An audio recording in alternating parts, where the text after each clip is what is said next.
ఓం సాయిరామ్. సమర్థ సద్గురు శ్రీ సాయినాథ్ మహారాజ్ కీ జై.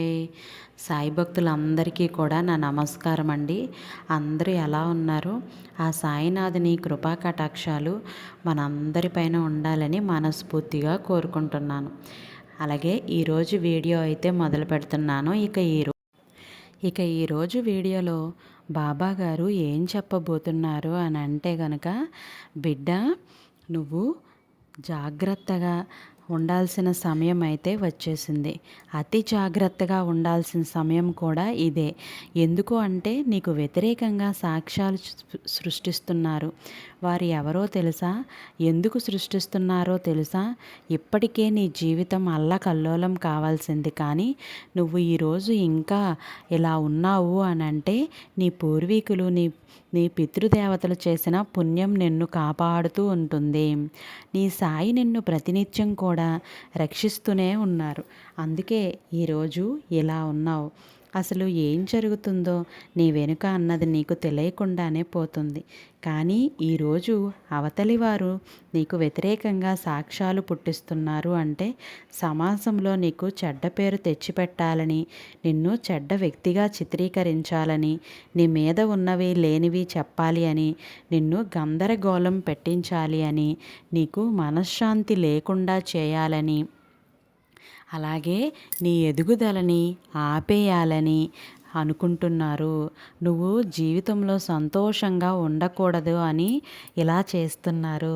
నువ్వు ఇంకా తెలుసుకోకపోతే నష్టపోతావు. కాబట్టి నువ్వు జాగ్రత్త పడాల్సిన సమయం అయితే వచ్చింది. అందుకే నిన్ను హెచ్చరించాలని ఈ సాయి పరుగున వచ్చేశాడు తల్లి. జాగ్రత్త, నీకు వ్యతిరేకంగా సాక్ష్యాలని సృష్టిస్తున్నారు. నీకు తెలుసు కదా తల్లి, నువ్వు చేయని పనిని చేశావు అన్నట్లు సాక్ష్యాలు సృష్టించబోతున్నారు. వారు ఎవరో, అవి ఎందుకు సృష్టిస్తున్నారో, ఏం చేయబోతున్నారో ప్రతి ఒక్క విషయం కూడా జాగ్రత్తగా విను. లేకపోతే బాధపడతావు, నష్టపోతావు తల్లి. ఆ తర్వాత కన్నీళ్లు పెట్టుకుంటావు. నీ సాయి మాట మీద ఏ మాత్రం కూడా నమ్మకం ఉన్నా ఖచ్చితంగా విని తీరు బిడ్డ అంటూ బాబాగారు ఈరోజు ఒక నిగుణార్థం దాగి ఉన్న సందేశంతో వచ్చారండి. ఎందుకు బాబాగారు ఇలా అంటున్నారు? ఏం జరగబోతోంది? అసలు ఇందులో ఉన్న అర్థం ఏంటి? మర్మం ఏంటి? పరమార్థం ఏంటి? ఖచ్చితంగా తెలుసుకొని తీరాలి. ఎందుకు అంటే మన వెనుక ఏదో జరగబోతోంది, మన చుట్టూ ఏదో జరగబోతోంది, ఏదో ప్రమాదంలో పడబోతుంటేనే బాబాగారు హెచ్చరించారని ఇలాంటి సందేశాలను, సూచనలు మనకి అందిస్తూ ఉంటారు. మరి బాబాగారి భక్తులు ఇంతమంది ఉండగా ఇది మీ కంట పడింది, మీ చెవున పడింది అంటే దాని అర్థం ఏంటి? ఇది మీకోసం మాత్రమే తీసుకొచ్చిన సందేశం అని కదా. మనం గనక బాబాగారు ఇలా మనల్ని హెచ్చరించినప్పుడు, లేదా జాగృతి చేసినప్పుడు, మేల్కొల్పినప్పుడు మనం గనక తెలుసుకొని బాబాగారి సందేశాలని అందుకొని బాబాగారి అడుగుజాడల్లో నడుచుకుంటూ అలా వెళ్ళి బాబాగారు గొడుగు నీడ కింద చేరుకున్నాము అంటే ఇక అంతటితో మన కన్నీళ్ళు, కష్టాలు ప్రతి ఒక్కటి కూడా అంతమైపోతాయి. ఎందుకంటే బాబాగారు తన రక్షణ వలంలో మనల్ని ఉంచుతారు. కాబట్టి బాబాగారి మీద నమ్మకం ఉన్నవారు, ప్రేమ విశ్వాసం ఉన్నవారు, భక్తి ఉన్నవారు బాబాగారి కోసం ఒక వీడియోకి ఒక చిన్న లైక్ అయితే చేయండి. అలాగే మన వీడియోని ఎక్కడా స్కిప్ చేయకుండా, మిస్ చేయకుండా చివరి వరకు చూస్తేనే ఏం చెప్తున్నారు బాబాగారు అన్నది మీకు అర్థం అవుతుంది. మన ఛానల్ని సబ్స్క్రైబ్ ఇంకా చేయనట్లయితే వెంటనే సబ్స్క్రైబ్ చేసి సపోర్ట్ అయితే ఇవ్వండి. ఇక బాబాగారు మనకి ఈరోజు ఏం సందేశం ఇవ్వబోతున్నారు అనంటే, జాగ్రత్త, నువ్వు ఇంతవరకు కూడా ఏవైతే ప్రమాదాల నుంచి బయటపడుతూ వచ్చావో, వారి చేతికి చిక్కకుండా వచ్చావో, వారి ప్రయోగాలకి, వారి కుట్రలకి, కుతంత్రాలకి భయపడకుండా వచ్చావో, ఎంతవరకు అంటే అది ఖచ్చితంగా నీ పితృదేవతలు చేసినటువంటి పుణ్య ఫలితమే, నీ పెద్దవాళ్ళు చేసిన పుణ్య ఫలితమే, నీ తల్లిదండ్రులు చేసిన పుణ్య ఫలితమే ఇది. అందుకే వాళ్ళు ఏం చేసినా కూడా అవి నీ దాకా చేరుతూ ఉంటాయి, నిన్ను రక్షిస్తూనే ఉంటాయి. ఆ పైన సాయి ఉన్నాడు, నీ సాయి ఉన్నాడు. ప్రతి క్షణం నీతోనే, నీ చుట్టూ, నీలోనే ఉన్నారు. నీ మీద ఎవరు ఎన్ని ప్రయోగాలు చేసినా, ఎవరు ఎన్ని కుట్రలు కుతంత్రాలు చేసినా అవి నీ మీద పనిచేయటం లేదు. ఇంతకీ ఎవరు నీకు వ్యతిరేకంగా సాక్ష్యాలు సృష్టించబోతున్నారు, పుట్టిస్తున్నారో తెలుసా? ఎందుకు పుట్టిస్తున్నారో కూడా తెలుసా నీకు? ఎందుకు అంటే సమాజంలో నువ్వు ఒక మంచి వ్యక్తిగా గుర్తింపు పొందావు. నువ్వు పని చేసే చోట ఒక మంచి వ్యక్తిగా గుర్తింపు పొందావు. నీ ప్రతిభ ఏదైతే ఉందో అది నువ్వు చేసే ప్రతి చోట కూడా నీపై ఆఫీసర్ అయితే ఎవరైతే ఉన్నారో వారు మెచ్చుకుంటూ ఉంటారు, నిన్ను పొగుడుతూ ఉంటారు. అలాగే నీకు మంచి మంచి అవకాశాలు అందిస్తూ ఉంటారు. ప్రతి పనికి నువ్వు సమర్థుడివి, నువ్వే చెయ్యి అని అన్నింటికీ కూడా నిన్ను ముందర పెడుతూ ఉంటారు. వారిని పట్టించుకోవటం లేదు అని, వారిని నిర్లక్ష్యం చేస్తున్నారు అని, నేను ఎంతగా పనిచేస్తున్నా కూడా తనతో పాటే తననే పొగుడుతూ ఉన్నారు. నేను కూడా పనిచేస్తున్నాను కదా, అయినా కూడా నాకెందుకు గుర్తింపు ఇవ్వడం లేదు, నన్నెందుకు గుర్తించటం లేదు, తనను మాత్రమే ఎందుకు గుర్తిస్తున్నారు, మంచి పేరు తెచ్చుకుంటున్నారు. అలాగే పై ఆఫీసర్ ఎవరున్నారో, ఆ పై అధికారి ఎవరున్నారో వారి చేత మన్ననలు పొందుతున్నారు. ఎలాగైనా సరే వీరికి అప్రతిష్ట తెచ్చిపెట్టాలి, అప్రతిష్టలు బాగా చేయాలి. అలా చేయాలంటే ఏం చేయాలి? వీరికి వ్యతిరేకంగా సాక్ష్యాలు పుట్టించాలి. వీరు చేయని వాటిని వీరు చేశారు అన్నట్టుగా సాక్ష్యాలు సిద్ధం చేయాలి. అవి తీసుకువెళ్ళి వారు ముందు పెడితే నిన్ను చీకొడతారు, నీకు గౌరవం ఉండదు. ఇంతవరకు నువ్వు సంపాదించుకున్న పేరు ప్రతిష్ట పోతుంది, నమ్మకం కోల్పోతావు. ఇక ఆ తర్వాత నిన్ను నీ ఉద్యోగంలో నుంచి నువ్వు చేస్తున్న పని ఏదైనా కావచ్చు, ఉద్యోగం కావచ్చు, పని కావచ్చు, వ్యాపారం కావచ్చు, లేదా ఎవరి దగ్గరైనా పని చేస్తూ ఉన్నా సరే, ఏదైనా కానీ నువ్వు చేస్తున్న పని ఏదైతే ఉందో అందులో ఇవి జరుగుతూ ఉంటాయి. అక్కడ నిన్ను అందరూ మంచివాడిగా గుర్తిస్తున్నారు. మంచివాడు అని నిన్ను నమ్ముతూ పలకరిస్తారు, గౌరవిస్తారు, మర్యాదిస్తారు. అది వారికి నచ్చటం లేదు. మాకు దక్కని మర్యాద, మాకు దక్కని గౌరవం వారికి దక్కుతున్నాయి కాబట్టి తనను ఏం చేసినా పడగొట్టాలి, తనకు చెడ్డ పేరు తీసుకురావాలి, నలుగురిలో చెడ్డ వ్యక్తి అని నిరూపించాలి. అలాగే నువ్వు చేయని పనులు ఉన్నా సరే అవి నీ మీద రుద్దాలి. అవి ఏదైనా అవ్వని, నువ్వు అనని మాటలు కావచ్చు, అంటే మిమ్మల్ని ఇలా దుర్భాషలాడుతూ ఉంటారు, అలా అయినా కావచ్చు. లేకపోతే మిమ్మల్ని హేళన చేస్తారు, మిమ్మల్ని అవహేళన చేస్తారు, అవమానంగా మాట్లాడారు, మీరు మంచివారు కాదని చెప్పారు. ఇట్లా ఏదైనా మీ మీద వ్యతిరేక సాక్ష్యాలు పుట్టిస్తూనే ఉంటారు. లేదా నువ్వు చేయని పని మీద రుద్దొచ్చు. అది డబ్బు పరంగా కానీ, ఒక పని పరంగా కానీ, లేదా ఏదైనా సంతకాల విషయం కానీ, ఇలా ఏదో ఒక విషయంలో అయితే ఈ వ్యక్తి ఇంకొంతమంది వ్యక్తుల్ని పోగేసుకుంటూ ఉంటారు. ఏమని వారిని రెచ్చగొడుతున్నారు? మనం కూడా తనతో పాటు పనిచేస్తున్నాం కదా, తనతో పాటే వస్తున్నాం కదా, తనలాగానే ఉంటున్నాం కదా, మనకు లేని గౌరవం ఆ వ్యక్తికి మాత్రమే ఎందుకు అంటూ వారిని మాటలతో రెచ్చగొడుతున్నారు, లేదా రెచ్చగొడుతూ ఉంటుంది. అది స్త్రీ అవ్వచ్చు, పురుషుడు అవ్వచ్చు, ఎవరైనా కానీ ఇలా చేస్తున్నారు. కానీ వారు ఎన్ని ప్రయత్నాలు చేసినా, ఎన్ని ప్రయోగాలు చేసినా కూడా, ఎన్ని కుతంత్రాలు చేసినా కూడా అవి నీ మీద పనిచేయటం లేదు. ఎందుకంటే నువ్వు మంచి వ్యక్తివి, ఎవ్వరికీ కూడా చీమంత హాని కూడా తలపెట్టవు. నీ తల్లిదండ్రుల యొక్క పుణ్యఫలం మీద నీ మీద ఉంది, వారి ఆశీర్వాదం ఉంది. నీ సాయి ప్రతినిత్యం కూడా నిన్ను తన రక్షణ వలయంలో ఉంచాడు, వారి ఆటలను తిప్పికొడుతూ ఉన్నాడు. కానీ నీకు తెలుసు వారు ఎలాంటి వారో. ఎంత తెలిసినా కూడా వారు ఏం చేస్తున్నారో తెలుసు. నీ గురించి నీకు వ్యతిరేకంగా పనిచేస్తున్నారన్న విషయం కూడా నీకు తెలుసు. తెలిసి నువ్వు దూరంగా ఉంటున్నావు వారికి. అది వారిని మరింత బాధ పెడుతోంది. అంటే మరింత కోపం వచ్చేలాగా, రెచ్చగొట్టేలాగా చేస్తోంది.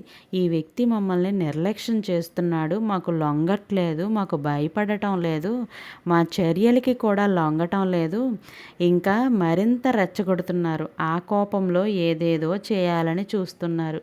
అంటే నువ్వు పనిచేస్తున్న చోటే కాక నీ కుటుంబ పరంగా కూడా నువ్వు చేయనివి చేశావు అని నీ కుటుంబంలో చిచ్చు పెట్టడానికి కూడా చూస్తున్నారు. అంటే మీ కుటుంబం సంతోషంగా ఉండటం కూడా ఆ వ్యక్తికి నచ్చటం లేదు. నువ్వు చేయనివి ఏవైనా చేయొచ్చు, ఏదైనా అవ్వచ్చు. అసలు అది ఎన్ని విధాలుగా నువ్వు చెడ్డ వ్యక్తి అని నిరూపించాలి అని అనుకుంటారో అన్ని విధాలుగా కూడా నీ కుటుంబంలో చెప్పాలనే ప్రయత్నిస్తూ ఉంటారు. నీ కుటుంబాన్ని నాశనం చేయాలనే చూస్తున్నారు. కుటుంబంలో సంతోషం ఉండకూడదు, నీ వాళ్ళు నిన్ను గౌరవించకూడదు, నీ వాళ్ళు నీతో సంతోషంగా ఉండకూడదు, మీ కుటుంబం చిన్న భిన్నం అయిపోవాలి, కలహాలు రేగాలి, నువ్వు ఎక్కడా తిరిగి మనశ్శాంతి పోగొట్టుకోవాలి, సమాజంలో అపకీర్తనాలు కూడా అవ్వాలి, ఒక చెడ్డ వ్యక్తిగా నువ్వు ముద్ర వేయించుకోవాలి.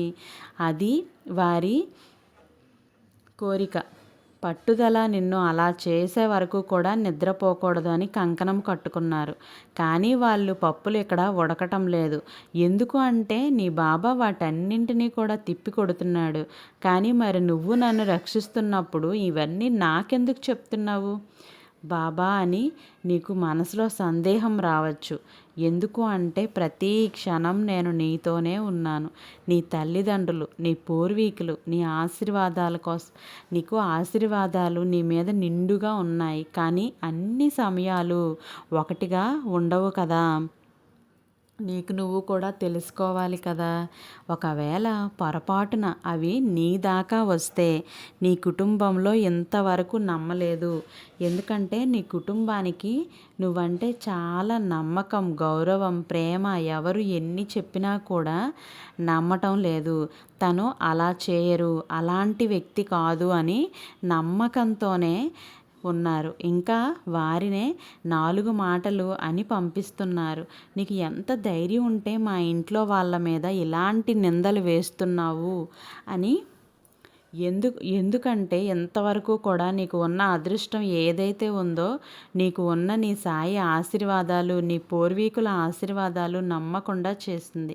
ఒకవేళ నీకు ప్రతి మనిషికి చెడు సమయం అన్నది ఒకటి ఉంటుంది, బలహీనమైన క్షణాలు కూడా ఒకటి ఉంటాయి. సమయం బలహీన పడినప్పుడు నమ్మాల్సిన పరిస్థితి వస్తుంది.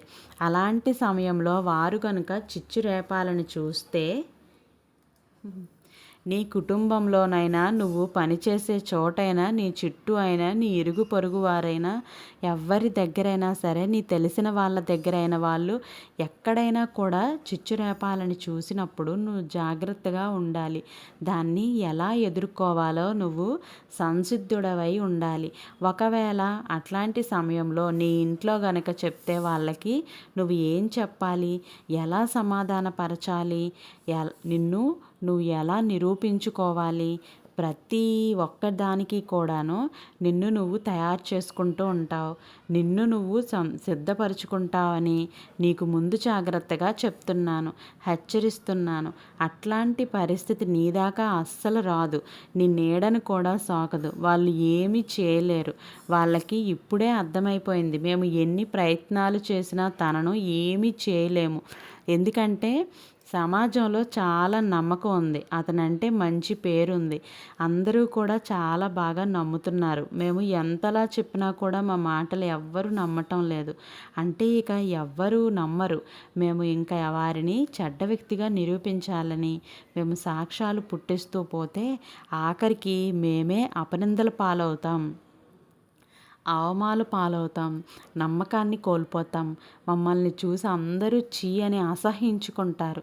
ఆ స్థాయికి మేము వచ్చేసాం అని వారి మనసులో ఇప్పటికే ఆలోచనలు రేగుతూ ఉన్నాయి. కానీ ఆ ఆలోచనలు అన్నవి వారు పూర్తిగా మార్చుకోవాలి. వారి ఆలోచనలు, వారి మనస్తత్వం ప్రతి ఒక్కటి కూడా పూర్తిగా మారేదాకా నువ్వు జాగ్రత్తగా ఉండాలి. వారు మారుతున్న క్రమంలో ఉన్నారు, ఇంకా పూర్తిగా మారలేదు. ఆ పూర్తిగా మారేలోపు ఎన్నైనా చేయొచ్చు. నీకు వ్యతిరేకంగా సాక్ష్యాలు పుట్టించవచ్చు, అలాగే నిన్ను కిందకి దిగజార్చాలని కూడా చూడవచ్చు. నీ విజయానికి అడ్డుకట్ట వేసేలాగా చేయొచ్చు. ఏదైనా సరే చేయొచ్చు. అందుకే జాగ్రత్త పడు. కానీ ఎవ్వరు ఎన్ని చేసినా కూడా నీ విజయం మాత్రం ఖచ్చితంగా ఉంటుంది. నువ్వు ప్రతి ఒక్క పనిలోనూ విజయం సాధించి తీరుతావు. ఎంతో ఉన్నతికి వాళ్ళ కళ్ళ ముందునే ఎదుగుతావు. అంచెలంచెలుగా కూడా ఎదుగుతావు.